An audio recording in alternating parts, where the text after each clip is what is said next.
Kita kadang-kadang banyak lalainya memang, ya toh, banyak lalainya. Kadang yang meneng tok, ngalamun gitu kan, atau malah nyanyi kan, malah kayak nyanyi nih daripada zikir. Tapi ada nyanyian yang mengandung zikir, ya toh. Ada kadang-kadang syair-syair, orang-orang dulu itu juga suka bersyair. Nah, cuman sekarang ini, masya Allah, sing jenenge sholawat itu, masya Allah, kurang marem Pak. Kalau dilantunkan dengan hikmah, sholawat itu kan baik, tapi di metalke Pak, di metalke. Nggak percaya sampai nanti golek ini, gue YouTube itu ada. Dulu kok di metal Pak, pakai gitar lu. Kira-kira bisa hikmat dah? Nggak bisa. Nah, coba kalau salawat itu dibaca dengan hikmah, beda hasilnya. Menggetarkan hati, membersihkan jiwa, begitu. Makanya waktu saya manasik terakhir, saya bilang, nanti kalau pas tawaf tidak boleh lagi membaca subhanallah walhamdulillah wala ilaha illallah akbar itu dengan lagu. Kadang kan dinyanyikan tuh ya, subhanallah walhamdulillah wala ilaha illallah allahu akbar. Kita baca begitu, orang Afrika tiru, orang Eropa tiru, coba diikutin. Waduh, masya Allah. Baca ya hikmat, subhanallah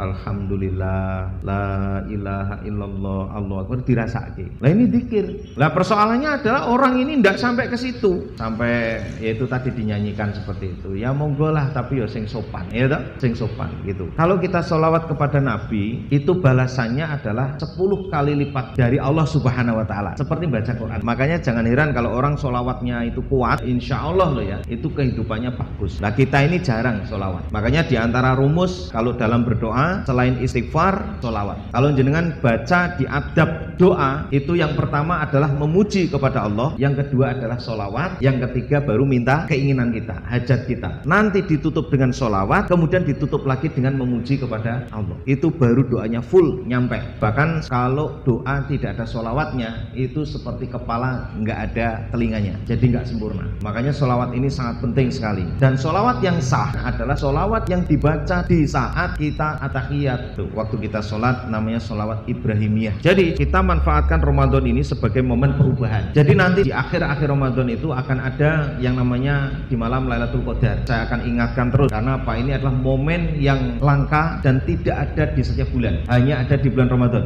hanya ada sekali. Jadi malam Lailatul Qadar bisa didapatkan orang di mana saja, termasuk di rumah. Jadi ibu-ibu yang di rumah itu bisa mendapatkan momen Lailatul Qadar, walaupun tidak sempat itikaf, tidak ada masalah, asal terjaga. Tahu terjaga? Jadi melek, jangan tidur. Kalau tidur ya bablas, berarti ya, berarti tidak memiliki kebaikan di malam Lailatul Qadar. Makanya malam Lailatul Qadar itu diperbanyak kebaikannya. Jenengan mau nulungi orang malam-malam ya bisa juga, tapi kan cuma sekali tok kebaikannya. Infak cuma sekali tok. Tapi kalau baca Quran di malam Lailatul Qadar, kita baca Quran, masya Allah, satu hurufnya sudah 10 kali kebaikan. Maknanya apa? Lipatnya luar biasa. Lah kalau satu huruf itu kita diterima, berarti kita sudah seperti kebaikan 1000 bulan. Di malam Lailatul Qadar jangan infak. Infaknya tidak keluar, ya mungkin ada kaleng lah yang disiapkan, diniatkan untuk infak. Itu nanti kemudian mau disalurkan, terserah jumlahnya berapa. Tentunya lebih banyak lebih baik. Wah, ini nanti saya mau kasihkan si orang itu, misalnya jumlahnya banyak, malam Lailatul Qadar itu kebaikannya seperti apa? Melakukan kebaikan infak selama 1000 bulan.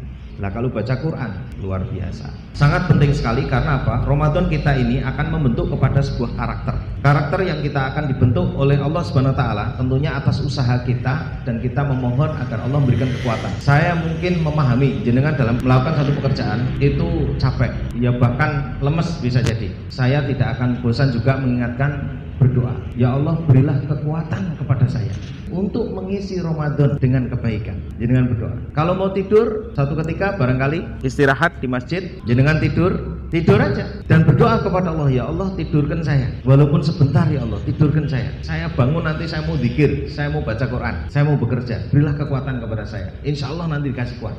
Karena apa? Pintu langit dibuka. Doa sewaktu-waktu bisa dikabulkan. Walaupun bentuk doa dikabulkannya ada 3 macam. Yang pertama langsung dikabulkan. Yang kedua itu ditahan atau ditunda sampai di akhirat. Yang ketiga itu nanti akan menjadi dikecilkannya balaknya itu jadi diperkecil lah itu. Yang misalnya kena corona misalnya ini, karena saking sering berdoanya, biasanya orang kena corona itu 15 hari, dia cuma 2 hari, dia cuma sehari, itu namanya seperti itu, karena dia saking banyaknya berdoa. Makanya semakin banyak yang kita itu minta kepada Allah, itu berarti semakin kita itu tidak akan kena celaka.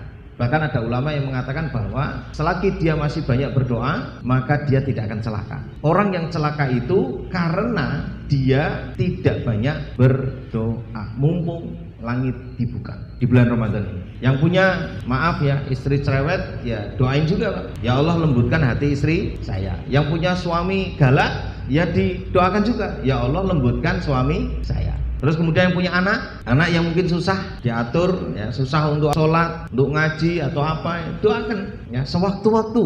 Tidak usah malu, kalau minta sama Allah itu tidak usah malu. Semakin banyak yang diminta, maka makin Allah suka. Kalau orang meninggalkan doa kepada Allah, maka Allah akan menganggap kita sombong dan bahkan akan diancam dengan api neraka. Naudzubillah min dzalik.